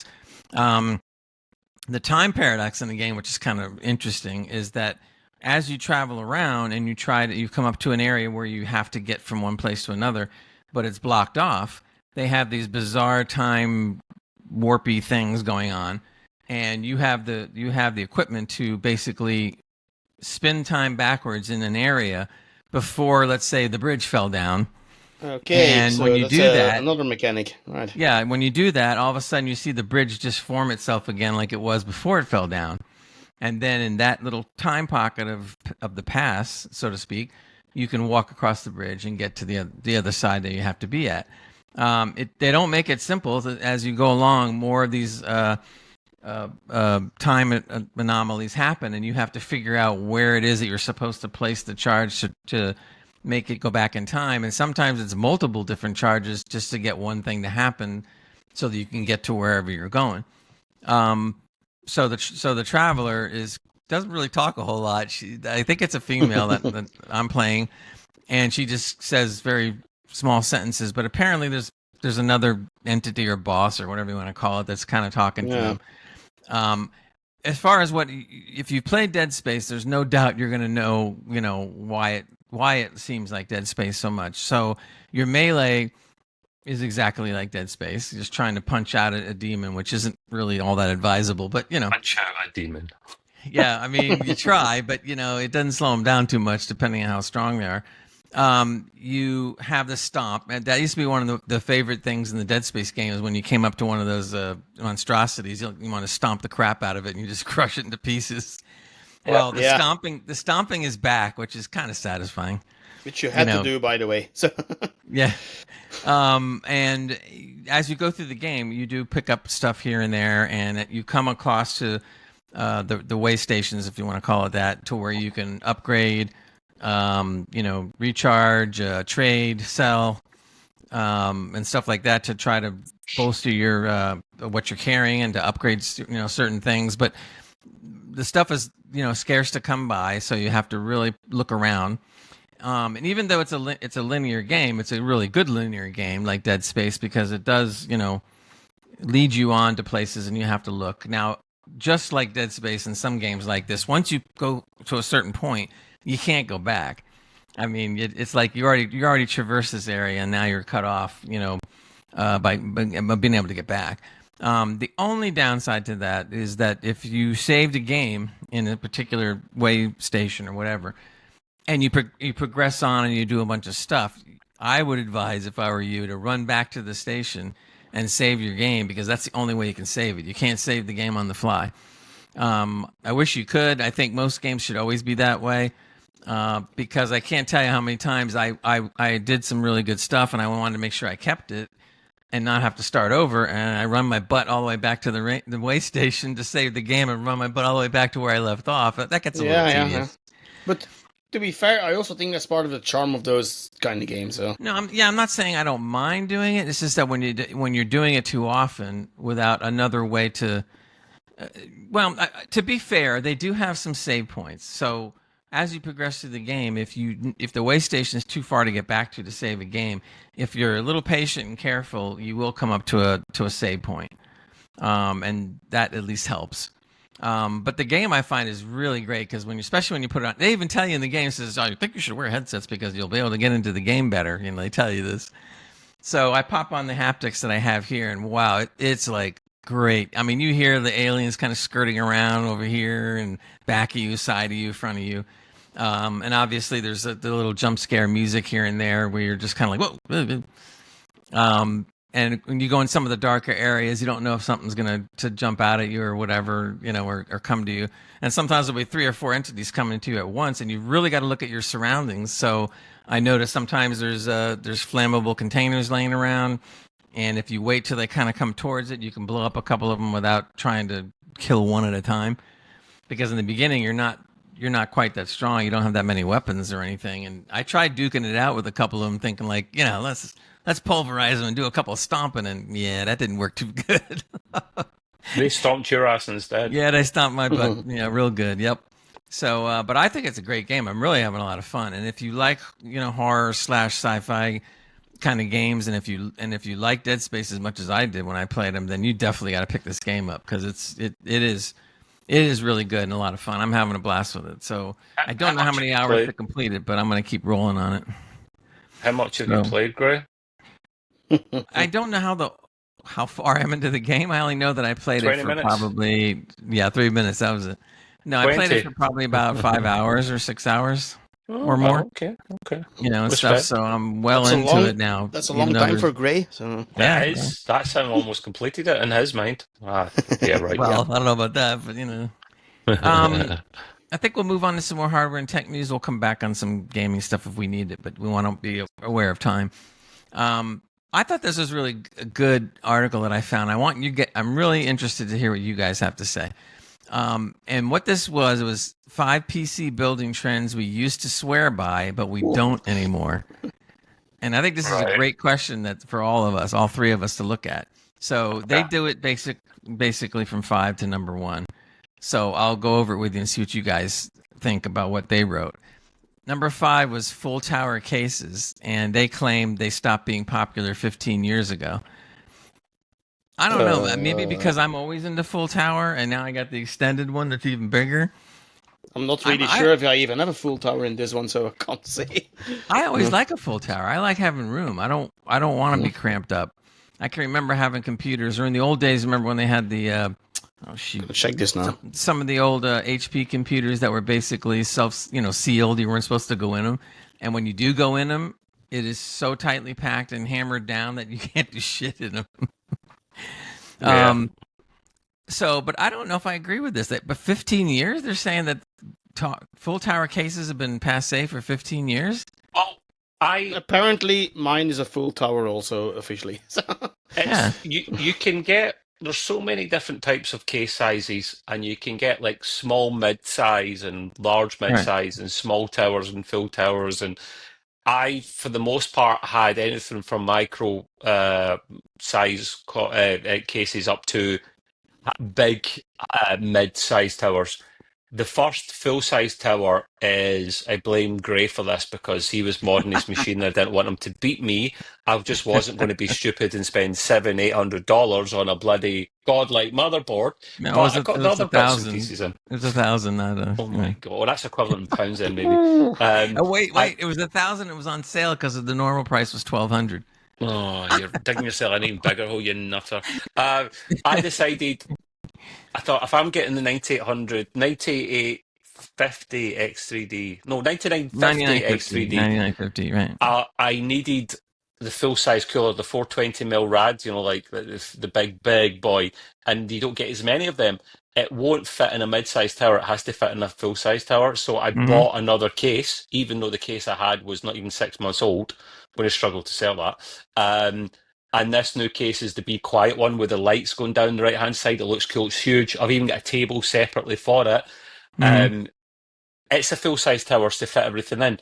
But Gray's right. For the longest time, full-size towers weren't a thing because PC components started shrinking.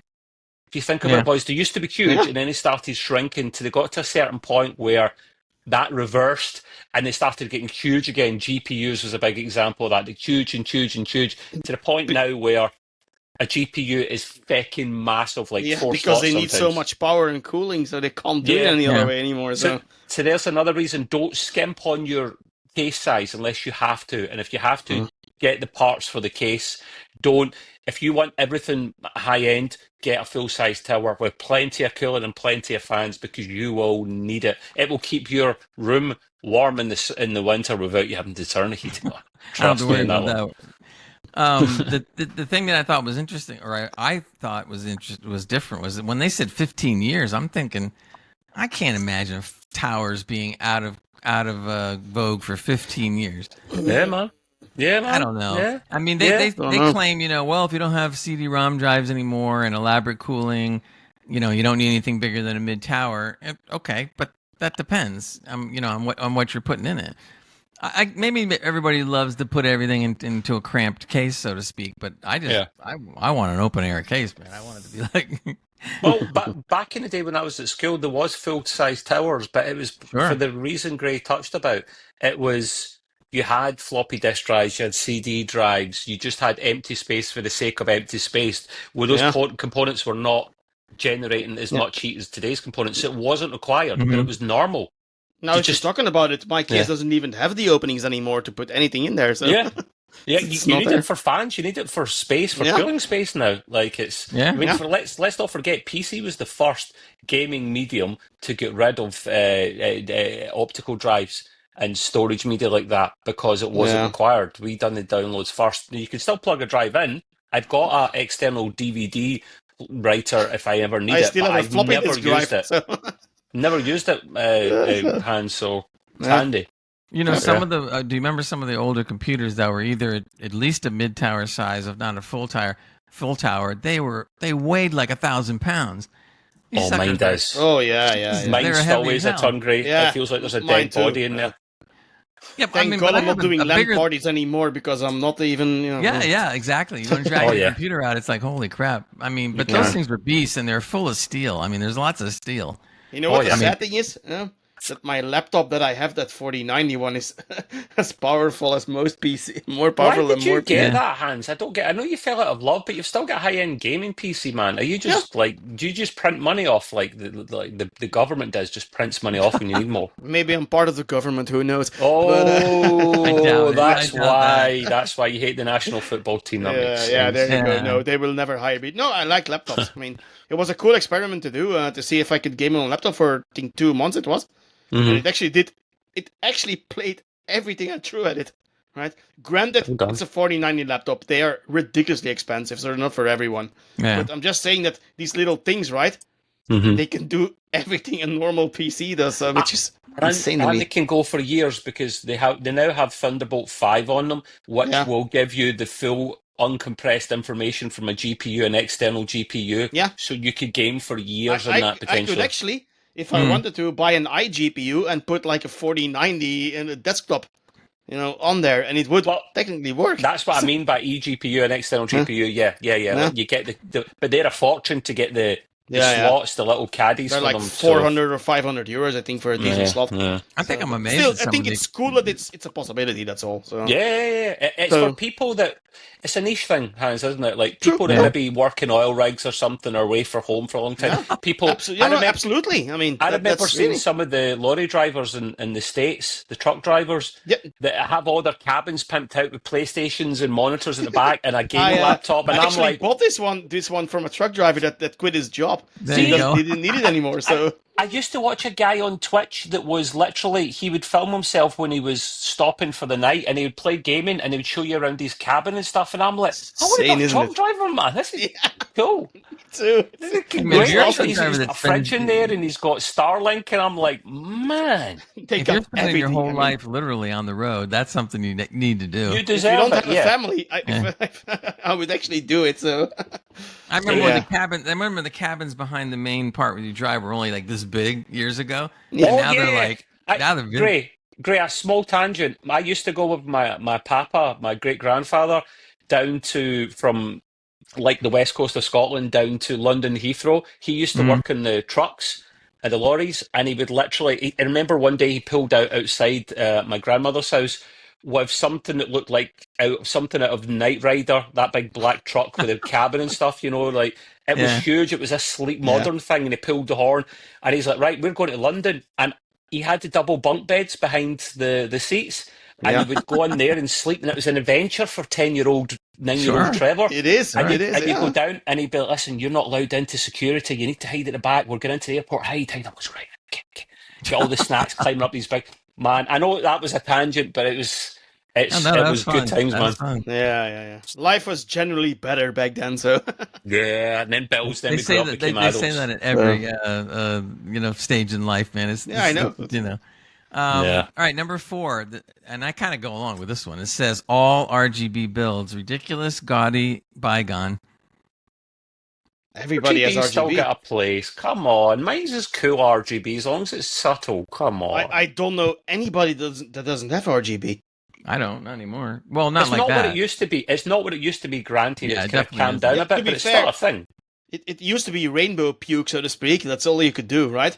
Yeah. And now you can customize everything. So Yeah, it's not just one thing anymore, but literally I don't know anyone that doesn't have RGB in their case. yeah. So I think they're from what I can gather on this article, they're talking about people that like RGB everything, not just the fans, let's say, or whatever. okay. It's people that go hog wild on Everything. Yeah, Yeah. and they're saying I that got that's- my that's- fans, my cooler, my RAM, everything's RGB in my case. Yeah, So. I wanted mine too, but I couldn't get good priced RAM that was Yeah, RGB. But I wanted it to run high, fast. So yeah. You know what I like better? Why? Though? I don't have. Question. I don't have Sorry, any- I need to interrupt for a second there. Mhm. Fast for you got an AMD CPU, an X3D. Yeah, so the Mhm. fastest Why? the fastest I can run without going to the high end with my setup hands is 6400 mega transfers. Okay, mine are 6000, which are already overkill for the 9800 X3D. The most the AMD You don't need top those high speeds with AMD. That's what I'm trying to say. No, so. I know you don't need to, but that's the thing that are different from Intel. Intel you can run way higher, but to run safe high speeds, the highest with AMD tends to be 6400 is literally you can go faster, but you start losing performance then because it's the way it's set up. It's weird. It's quite choppy, especially with AM5. So They need to fix that. They need to fix ridiculous that. But anyway, Okay, continue, Gray. Sorry. No, it's okay.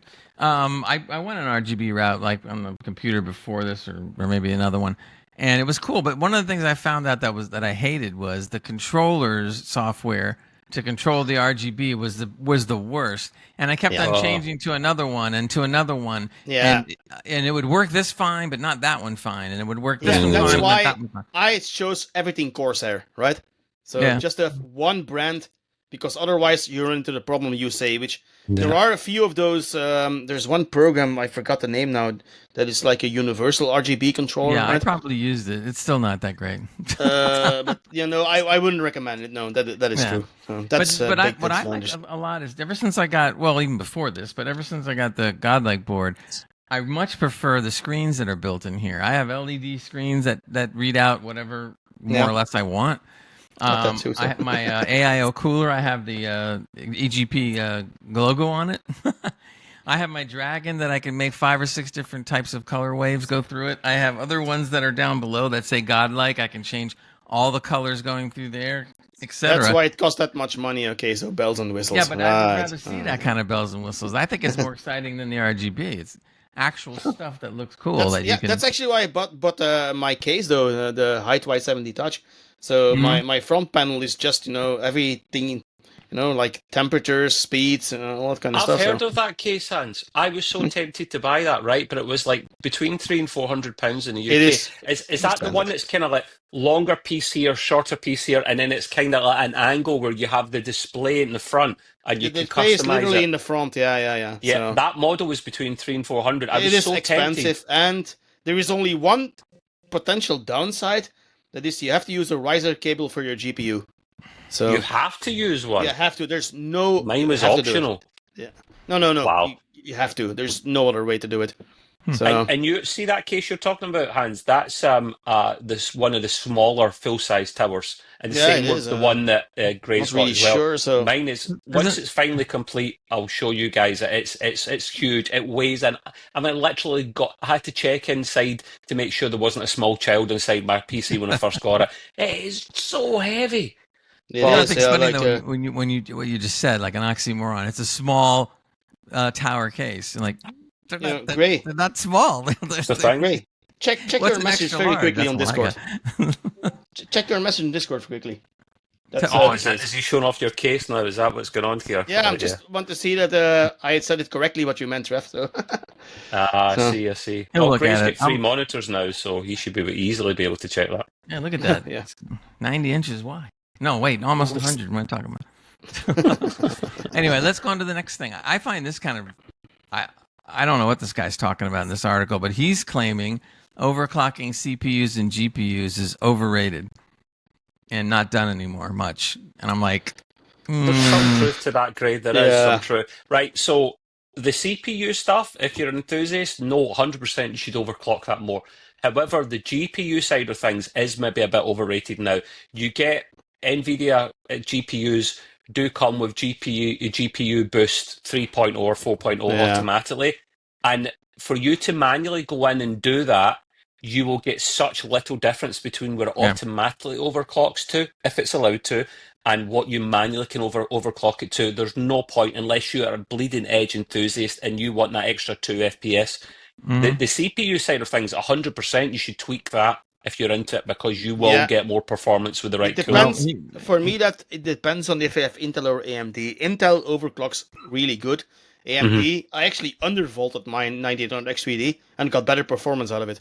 So, well, Wow. he's claiming in the article, he says, today, however, overclocking has stopped being relevant.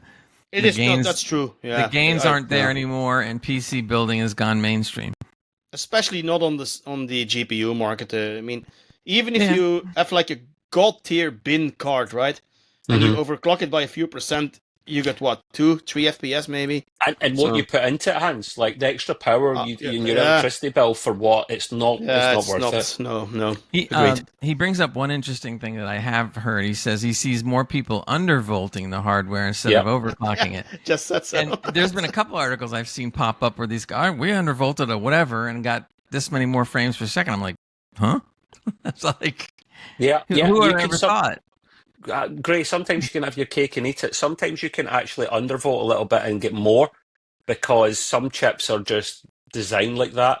Like the AMD side of things, Hans is right. He hit the nail on the head there. You can get away with undervolting more. But don't you guys have the 9950 X3D? Yeah, Yeah, we do. We do. But If I you- haven't Yeah, but- touched the clocks in mine at No. all yet, Hans. I haven't Stay got off around it. to it yet. Just turn a few of the CCDs off, right? And you're going to see a massive boost in performance with that. You're not going to turn the seconds. Are you kidding me, man? That's why I got it. Like, no. If you not gonna turn do off the that. Exactly. CCDs, you're going to have a way better game experience. There is only 2 CCDs on it. Like one is Yeah. for the Turn 'em off. the X3D the cache, and results. one's for the actual clocks. Turn them off and see the results. You're I going to be will tell you surprised. that there's a piece of software, Trev, you might have to get a hold of. It's called Ryzen Master. Yeah, I've got it. And yeah, I was taking a look at that, and I didn't look into it deep enough, but I'm wondering whether you can use it to do what Hans said, like off and on. If you want to shut one down, you do it down, you go back and turn it back on again. It's from the Yeah. top of my head. It's not enthusiast level software. It does so much It's in the that there's BIOS, other I think. software to do more. Hmm. Yeah, and Hans is right. You would go to the BIOS if you wanted to get Yeah, I know the that. I know ultimate that. Same for manual my control. undervolt. I did it in the BIOS because it's the safest option. Let's say Yeah, that. What I and think is what's cool on the Godlike board that I thought was interesting is when I go in there, they already have about 8 different levels of overclocking that are already pre-programmed in. And so Yeah. all you do is you click on one, and if everything runs great. You True. click on 2, and if it doesn't run great, you go back to 1. Yeah, now that I remember, with the RAM 6 that I bought, the 6000 ones, if you go into the BIOS, you can actually take Expo Tweaked, especially for AMD. So, Yeah, I With do those- What's it Expo called- on mine. What's it I called mean, for AMD again? I've forgotten. It's not what Expo? There's XMP. Expo. Huh? Expo. Yeah. That's why it's called. If you buy certain RAM sticks that are mine are. verified by AMD, so to speak, you can go into the BIOS and put on Expo 1, Expo 2, or Expo Tweaked. And I if don't think I have a 3 on mine. I have to look, but I no, I it's put it tweaked. on Expo It's 1 literally right called away. Expo Tweaked. And if your RAM is compatible, you get the best Yeah. performance, so to speak, for the RAM, unless you go do your timings yourself, which I wouldn't I recommend basically had doing to go because to that's Expo 1 because I couldn't get the 6400 unless I did. yeah. To be honest, which is fine. All right, the next thing was custom loop water cooling. Much ado about nothing. Too expensive. I kind of agree. You don't see much of that going on anymore. That's no. It's either like just the AIO coolers or just the air coolers and things like that. They don't go through all the intricate stuff anymore. That used to be cool for a while, but so I kind of agree with that. Me too. At Gamescom there were a few cool builds, right? Water cooled, but it's such a niche market now. It's always been niche. It's more niche now because Yeah, and the only innovation that I saw or I read about the liquid, because they say you have to change it every so often, which I'm not doing. But they said that supposedly there's a new liquid out there that you don't have to change it anymore. It's made to stay in almost kind of like an AIO, and you're fine. And I got could be. I don't follow the market. I'd maybe do it in the future. I never bothered with my latest build. I don't. It looks cool, but I don't like the maintenance of having to. I'm not confident enough to actually make the tubing and all that stuff myself. I would have to get it done for me, and I know Jansen, for example, would be able to help us with that. He's good at that kind of thing. But it's expensive. It looks cool, but it just, no. Like that thing you told me about the liquid grade, that's handy to know. And even then, you'd need to top it up every now and again. But really, without that, once a year, you probably need to empty it and just clean it out and all that. And I don't want to do that. What it looks. Same, yeah. No. You will get better performance, but it won't be night and day difference, man. It really won't. Not with the again. And if you 2 want or to 3 look FPS cool, maybe. So you're gonna have a silence. You're doing it for aesthetics, boys. Let's put it. You're doing it for aesthetics. Yeah. But see, what I'd rather do is I'd just rather put fake pipes in there that look like they have. I mean, seriously, if you light them up and everything, it would look just as good. You are Italian, man, aren't you? So put some Mario pipes in there. So come on, they got some cool stuff out there. You could fabricate it, just throw some lights on it. And, oh, look at that! 3D print it, man. Yeah. That's cool. The last one I guess I kind of agree with this it. But one's cool. CPU delidding. He said the risk reward ratio is skewed. Yeah. Do you know what this is, Gray? And I don't say that in a facetious way. Yeah, you pull the top of the CPU off and start messing with it. Yeah, no, you only ever do that yeah. if you're enthusiast level, and I would never have the balls to do it. I don't even think No. Hans would either. No way, because you could ruin it. Yeah, because you need to do direct die cooling, right? If anything goes wrong, even if you slip a little bit, it's bye-bye CPU. Yeah, it's over. It's done. No way. Yeah. Yeah, but the performance you get. I like watching the YouTube videos of the people that know what they're doing because it is cool. It is cool, but I would never ever even attempt to do it. So. They're saying, he goes, you don't need to make life difficult for yourself just because you're building a PC. Well, that's I guess so. But we do have a little quiz to do before we go. Oh, well, that's what I was asking. I didn't know if you wanted to go into I it. do for the quiz. Of course, always time. All right, ladies and gentlemen, the EGP quiz. Here we go again. I did not look at any. So you don't have to. No. I don't want to. Number one, accused of cheating. Number one, in the Sonic series, our two-tailed fox friend is called Tails, but what's his real name? What? I know that one. That's not his real name. No, there's a reason there because. The reason I know it is because I used to play Tails. We used to play Sonic 2 with a friend, right? And I was always Tails.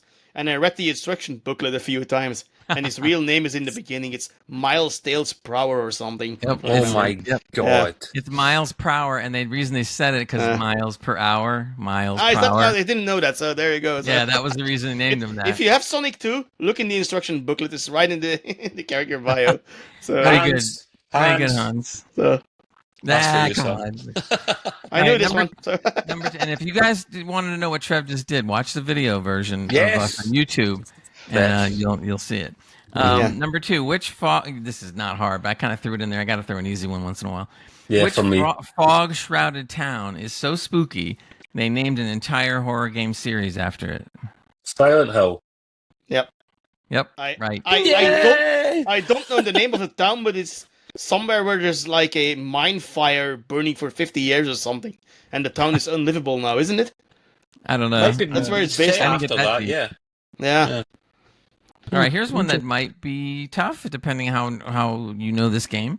In Grand Theft Auto, you're able to play up to 8 different characters. What do all the characters have in common?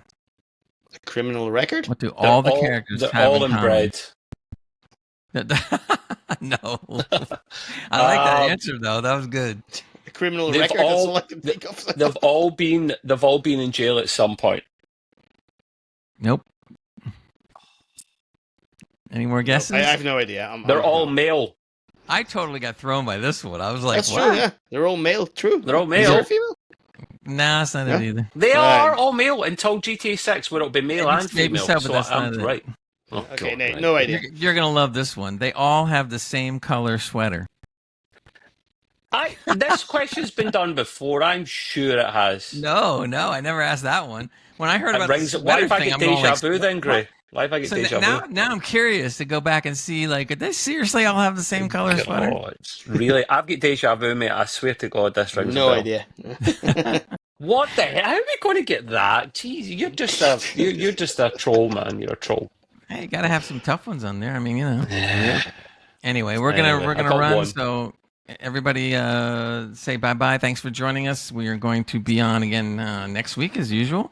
Matt'll So be we back. will- Matt will be back, and we'll talk to you all later then. So bye. Bye. I don't want to set the world on fire. I just want to start a place in your heart.